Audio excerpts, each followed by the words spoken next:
Quand on cherche à perdre du ventre, et notamment de la graisse abdominale, eh bien on pense tout de suite à devoir perdre du poids. Par contre, ce qu'on néglige souvent, c'est qu'on peut avoir le ventre qui est gonflé simplement à cause de fermentation intestinale qui finalement nous font avoir un ventre qui est énorme et qui contient au final très peu de graisse. Quand on mange 3 ou 4 fois par jour et qu'on n'a pas forcément une bonne digestion ou qu'on n'apporte pas forcément des bons aliments, on peut avoir, et c'est notamment très souvent le cas, le ventre qui est gonflé à cause de fermentation intestinale qui font que voilà, on va avoir le ventre qui va être énorme. Et souvent, on va penser qu'il faut qu'on cherche à perdre du poids, qu'on cherche à perdre de la graisse au niveau du ventre, alors que 80% de l'état de notre ventre est le résultat de fermentation intestinale qui crée du gaz et qui nous font gonfler l'intestin énormément, faisant qu'on a un ventre qui est énorme. En fait, je vous parle de ça parce que moi-même, vous voyez ma corpulence, eh bien, il m'arrive d'avoir un ventre qui est énorme si ma digestion est mauvaise.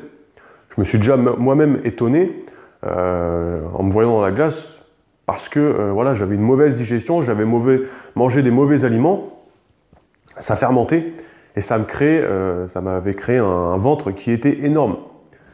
Pourtant, je n'ai pas de graisse abdominale, je n'ai pas de graisse à éliminer et pourtant j'avais un ventre. Que vous voyez le ventre quand vous avez bu trop de bière ou que vous croyez que vous êtes enceinte, et ben c'est ce ventre-là que j'avais. Pourtant, j'ai un ventre qui est très plat de base.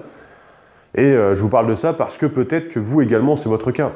Et si vous avez de la fermentation à chaque repas, à chaque fois, tous les jours, bien finalement, vous avez tout le temps le ventre qui est gonflé. Et ça vous laisse croire que vous avez potentiellement de la graisse à perdre au niveau du ventre. Peut-être que ça peut être un peu le cas, mais c'est bien souvent le résultat d'une fermentation intestinale qui crée du gaz et qui nous fait gonfler le ventre. Et c'est là en fait où ça peut être plus facile de perdre du ventre, puisque comme vous en doutez, c'est plus facile d'améliorer sa digestion pour pouvoir éviter la fermentation intestinale, plutôt que de chercher à perdre de la graisse abdominale, qui en plus, comme je l'ai dit juste avant, est bien souvent très minime comparée à la fermentation intestinale qu'on pourrait avoir. En vous concentrant à améliorer votre digestion, à améliorer votre santé intestinale, vous allez perdre du ventre beaucoup plus facilement, beaucoup plus naturellement que si vous cherchez à perdre de la graisse abdominale. Bien sûr, l'idéal étant, pourquoi pas, d'améliorer sa digestion, mais également, pourquoi pas, de chercher à perdre de la graisse si finalement vous en avez besoin. Mais ça se trouve, vous allez vous apercevoir que votre ventre n'est que le résultat finalement d'une fermentation et que vous n'avez pas forcément besoin de perdre du gras. Moi, ce que je vous invite à essayer, c'est de faire ce qu'on appelle le jeûne intermittent. C'est-à-dire que soit le matin ou le soir, selon vos préférences, selon vos envies, vous n'allez pas manger pour pouvoir laisser à votre corps plus de temps pour digérer et limiter la fermentation intestinale. Pourquoi faire ça ? Vous allez tout simplement prolonger le jeûne de la nuit, ce qui va faire que votre digestion vous allez laisser plus de temps finalement à votre intestin pour qu'il puisse digérer les aliments. C'est comme ça que si vous faites ça quotidiennement, ou peut-être que sur l'espace par exemple d'un mois, vous allez voir qu'au fur et à mesure vous allez perdre votre ventre.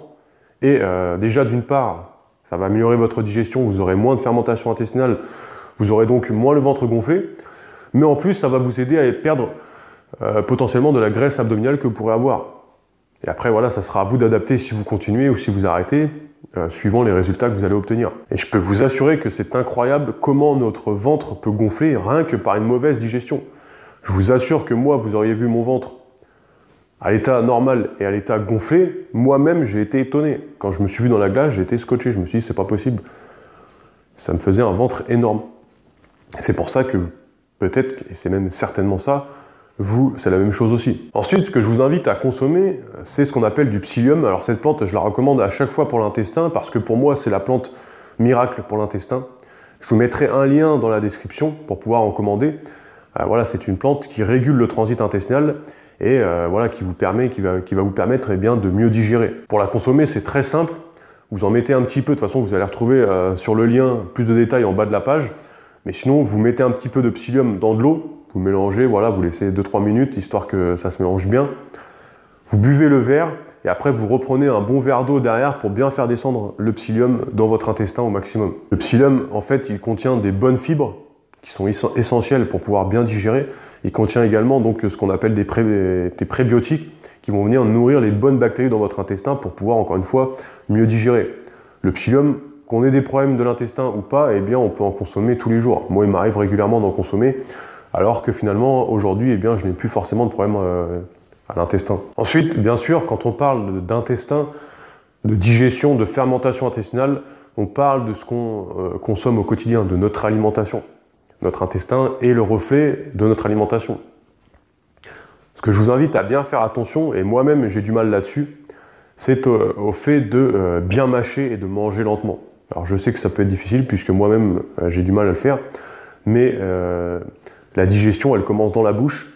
La salive et le fait de mâcher, ça vient prédigérer les aliments pour pouvoir plus facilement les digérer par l'intestin. Et c'est vrai que voilà, ce n'est pas toujours évident puisque souvent on a tendance à manger avec des amis, donc on parle, ou par exemple à manger devant la télé, devant l'ordinateur ou en faisant quelque chose d'autre. Et comme on fait quelque chose d'autre, on est concentré sur cette chose-là, on n'est pas concentré sur ce qu'on mange, sur ce qu'on mâche. Et si on est une personne comme moi qui a tendance à manger trop vite, eh bien on peut vite se retrouver avec des aliments qui ne sont pas bien prédigérés et qui finalement eh bien, se digèrent très mal. Ça crée de la fermentation et ça crée du gaz et un ventre qui va être énorme. Ça crée une mauvaise digestion. Ensuite, par rapport à notre alimentation, faites en sorte de varier au maximum votre alimentation pour apporter tous les éléments alimentaires que votre intestin a besoin, que votre corps dans sa globalité de toute façon a besoin, mais également votre intestin pour, encore une fois, apporter une meilleure digestion. Souvent, quand on a des problèmes au niveau de l'intestin, on a souvent tendance à manger un petit peu la même chose dans une semaine type. C'est-à-dire que plus ou moins, on va retrouver à chaque fois les mêmes repas. Et ça, c'est pas forcément bon. Encore une fois, ça dépend des aliments qu'on consomme, mais c'est pas forcément bon parce que notre microbiote intestinal, au niveau de l'intestin, eh bien, il a besoin d'une variation alimentaire pour pouvoir apporter tous les micro-organismes vivants que l'intestin a besoin pour être nourri. Et notamment au niveau des bonnes bactéries dans l'intestin. Puisqu'en fait, à partir du moment où les mauvaises bactéries dans l'intestin prennent, entre guillemets, le dessus sur les bonnes, eh bien, c'est comme ça qu'on se retrouve plus ou moins avec une mauvaise digestion, puisque les bonnes bactéries sont là pour nous permettre de bien digérer. Bien sûr, mieux mâcher, apporter du psyllium, voilà, varier son alimentation, ce n'est pas ce qui fait tout. Il faut également apporter une meilleure qualité alimentaire. Et c'est pour ça que je vous ai préparé 6 vidéos complémentaires qui sont littéralement une formation offerte et qui sont un complément à cette vidéo ou même à d'autres vidéos que je partage sur YouTube. Cette formation offerte, vous allez pouvoir vous inscrire dans la description, c'est le premier lien. Ça va vous être utile si vous cherchez justement à y voir plus clair à propos d'une meilleure alimentation. Vous n'arrivez pas à changer forcément votre alimentation. Si vous cherchez à perdre du poids sans suivre de régime, si vous cherchez davantage à augmenter votre niveau d'énergie, si vous cherchez à avoir une meilleure digestion, à perdre peut-être de la graisse un petit peu abdominale que vous pourriez avoir, si vous cherchez à vous mettre au sport, à vous muscler, je vous laisse regarder ça, c'est le premier lien dans la description, vous allez retrouver toute une panoplie d'informations. On parle également de spiritualité, de psychologie, on parle de plein de choses qui vont vous être utiles si vous cherchez à améliorer votre qualité de vie, si vous cherchez également à changer votre alimentation. Je vous laisse regarder ça, c'est le premier lien, vous vous inscrivez, vous allez recevoir une vidéo après l'autre pendant 6 jours pour vous aider. Moi je vous dis à bientôt dans ces vidéos ou dans une prochaine vidéo sur YouTube. Ciao!